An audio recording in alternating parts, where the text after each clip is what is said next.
I'm Chromatic Phil, and this is my roller skating vlog. And because I don't know whether there are people that can hear me talking, I always just assume that there are, and I feel like a crazy person. But you know what I say to that? That crazy is nothing but an ableist slur. You know, and you may call it crazy. You may call it stupid. To make the world's first vlog entirely on roller skate. I actually didn't bother to Google to find out whether that's true. In fact, I highly doubt it. They call me crazy. They call me stupid. For starting a roller skating vlog.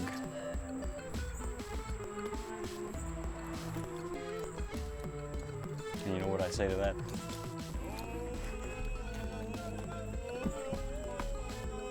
I say, we haven't even gotten to stupid yet.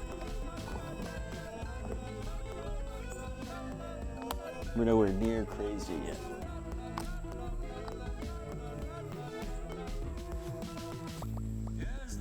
It's only the beginning, is what I'm trying to say. And I think if I ever have any long pauses, I might just intercut some original music. Because, you know, I got all these dozens of unreleased tracks, you see. MP3s, waves.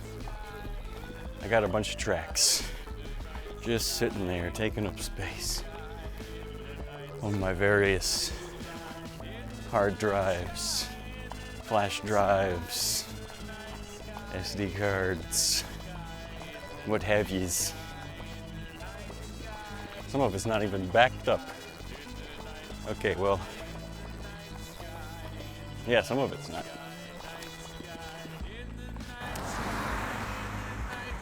When I make an original song on FL Studio, my digital audio workstation, or DAW for short, of choice, I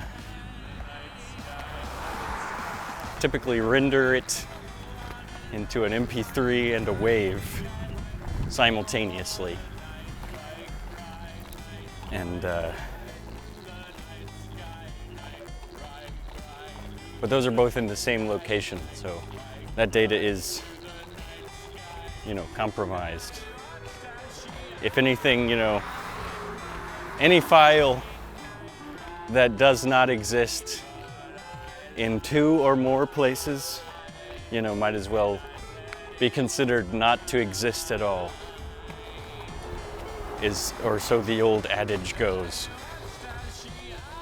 An adage meant to remind you to back up your files. Because, you know, we creatives in digital media have all felt the heartbreak of lost files. You know, for all we know, very waves and MP4 files involved, or I don't know what kind of file GoPro records. You know, I should. You know, an artist should know all that they can about their respective media. Oh, they're reading a book. I gotta be nosy and see what book. Reading Moby Dick. That's awesome. Shit, yeah. Classic literature. I'm all about that type of shit. Not that I've read Moby Dick. My mother always said that she had like a literature professor who said that you could never understand Moby Dick until you are 30 or something like that. You should never read Moby Dick until you're 30 because only then can you understand it.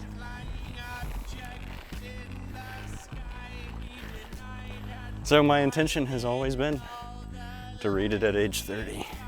I'm getting there. 26 this year. I will be 30 someday. I plan to be 30 someday. Got these mushroom babies. A beautiful circle. Now, I like to imagine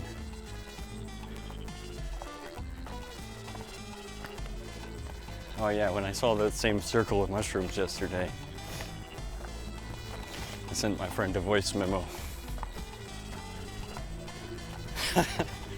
I was like, the mushrooms, they remember. Because I was thinking about it. When they form that circle like that, right? That's because there used to be a tree there in the shape of that circle. Like a really big tree, probably. A big old tree.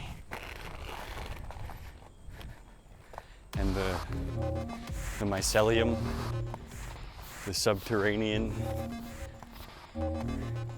aspect of the mushroom.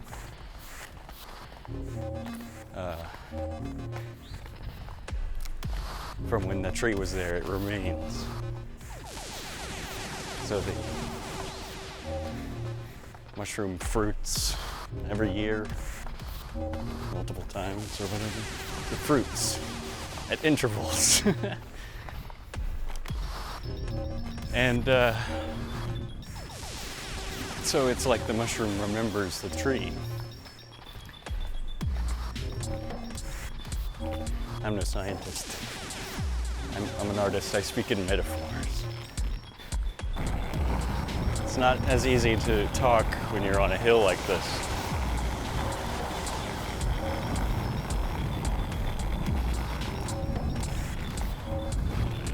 You know, I wonder if my blades are meant to go on asphalt like this. But it's a $4 pair of blades. $4 thrift store pair of blades I got at the scrap exchange in Durham. Great place. This is not a paid endorsement. You should support the scrap exchange in Durham. Super nifty. It's very helpful to an artist like me because, I mean, they do good in the community. I think they're a nonprofit organization. But even besides that, me as a consumer and an artist who needs art supplies, you know, whatever those may be. And I consider freaking books and movies to be art supplies in a way. They are literally art. You know, another thing that the scrap exchange has is like paintings that people did. And they're so mega cheap. You know, and it's just like paintings that people threw away. So a lot of it's shit. You know? A lot of it's like abandoned, rough draft kind of stuff. But some of it is genius. And it's like this person either just really didn't believe in themselves or like was, you know, did not mean to throw this away. Like got evicted or some shit like that. As artists are known to do. You know, artists are known to be poor people. But yeah, I'm living as an artist full time right now.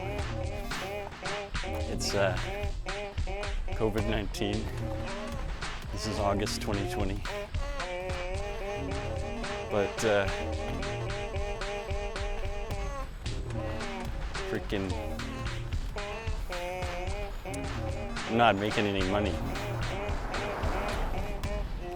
yet. I saved up a bunch by working, you know, normal jobs I was a house painter. Before that, I was a landscaper. And, you know, it was getting kind of scary having to keep going to work, you know, see strangers every day and be quarantined. And I was getting kicked out of my apartment in Raleigh because they're tearing it down and building something more expensive. Which, if I stayed at my job, you know, could have maybe afforded it, would have been pushing it, sort of. But I just didn't want to live there anymore because the whole area in Raleigh where I was living around NC State campus, just like commercial development has ruined it. Like you see in cities all over the country.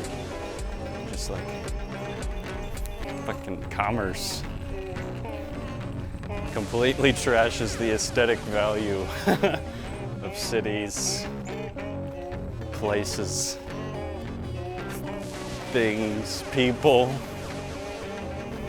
You know, I wanted to live in that area because it was sort of a haven for the offbeat culture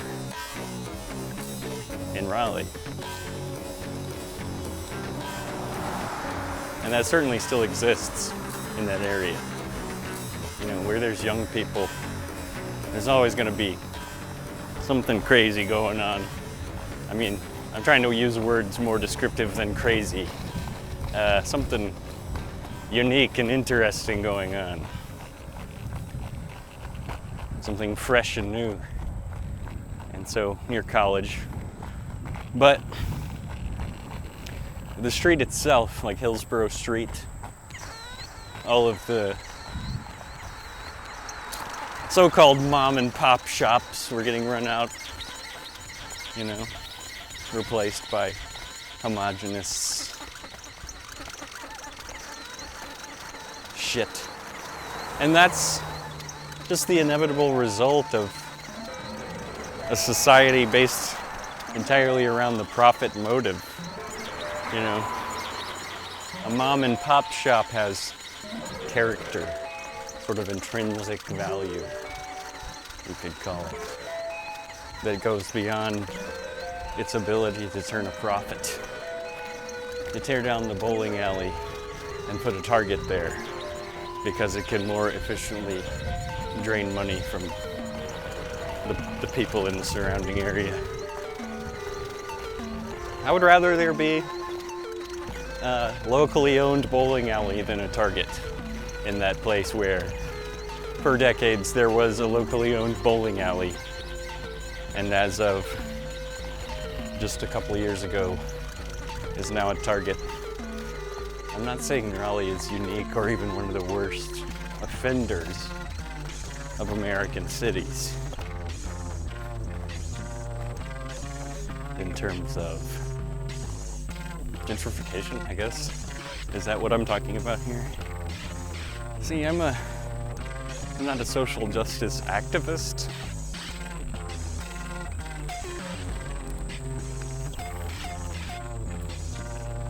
I care. I've attended the odd protest here and there. I don't claim to be an activist because I feel like I haven't done enough to earn the right. But, you know, I do identify with the desire for more social justice. Attended the odd protest, make the odd donation, you know, share a politically charged post on Facebook where I advocate for something, some cause, some idea. And you know, I make my monthly ACLU donations. card-carrying ACLU member. Not that that means I ever really do much. I just, when the canvasser was asking me for my monthly donation, he listed like 3 price points, and I chose one lower than the lowest one he mentioned. That's how much I care. But no, I mean, I don't consider a donation to an organization to be the highest form of political activism. I think perhaps my point was just, don't consider me some kind of resource you should consult for education about social justice or activism. But do leave a comment below with your suggestions for actionable steps to take in today's world. My critique of gentrification with regards to my lack of aesthetic enjoyment of the neighborhood I was living in is sort of one of the less sophisticated critiques of gentrification, and by extension, you know, like white supremacy and settler colonialism. But these are things I think about. You know, I read about, I have a book recommendation, The Indigenous Peoples' History of the United States. As its title would suggest, it's sort of in the tradition of Howard Zinn. It's by Roxanne Dunbar Ortiz, The Indigenous Peoples' History of the United States. An Indigenous Peoples' History? By Roxanne, you'll find it if you search Roxanne Dunbar Ortiz.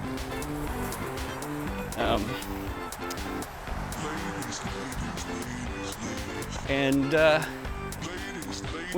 with a lot of nonfiction, a lot of the individual details aren't like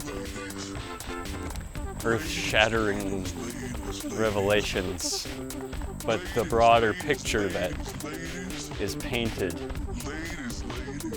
is a rather damning one of not just, history's monsters, like Andrew Jackson, okay. My high school teachers didn't teach me the propagandized version of Andrew Jackson, like I am high school class of 2012. We were already, questioning ideology with regard to Andrew Jackson by that point.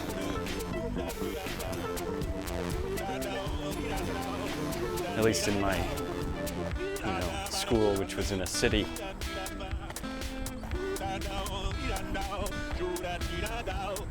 In a slightly more, left-leaning section of a,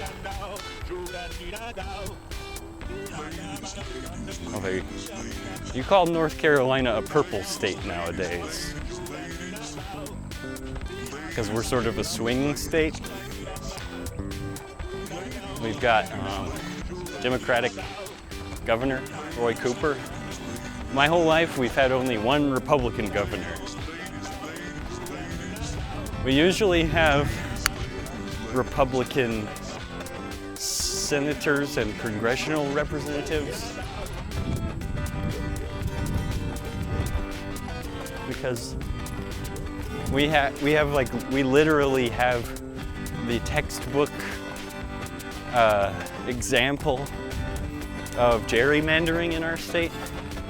Like, people have shown me examples of civics textbooks that, next to the definition of gerrymandering, there's a picture of North Carolina. So, for that reason, our congressmen are always fucking Republicans. And, one of them is in jail currently or something, just got arrested. You know, I guess one of my character flaws is that I don't follow the news all that rigorously. You know, a lot of the time it just feels like it doesn't serve me and only stresses me out. But then it's like, is my ignorance going to lead to harm in the future?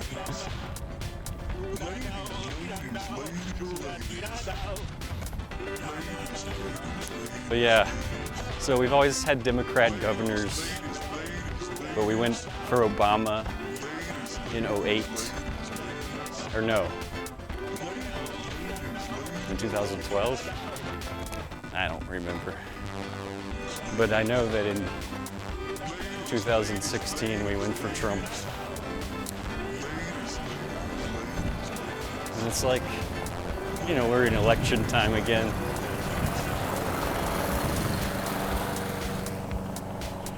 So everybody's talking about all this stuff that Trump did that's worse than allegations he made against Hillary. Like, oh well, Trump did da da da da da, you know. Everything Trump did is bad, like, obviously. The man is not capable of good. But this rhetoric, this capitalist rhetoric, neoliberal, what do you call it? Reconciliatory.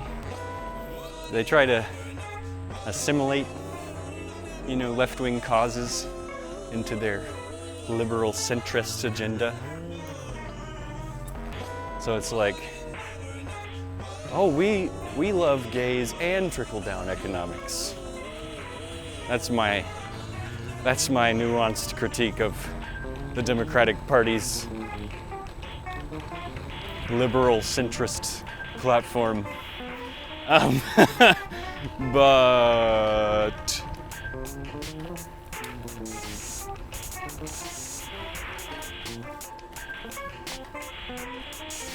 you know, it's troubling that people are using this false logic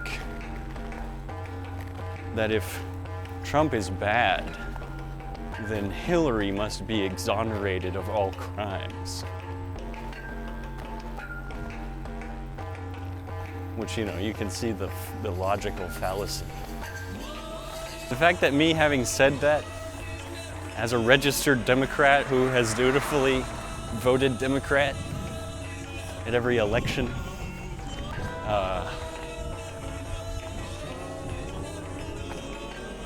you know, I even voted for Hillary.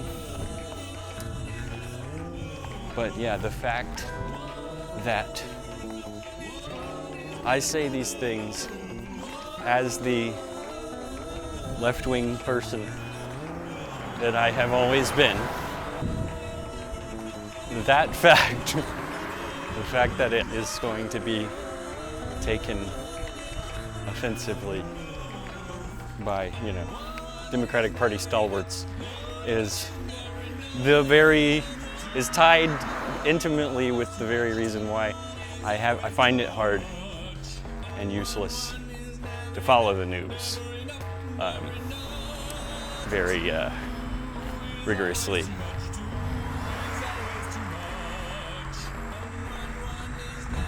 Because I know that when I watch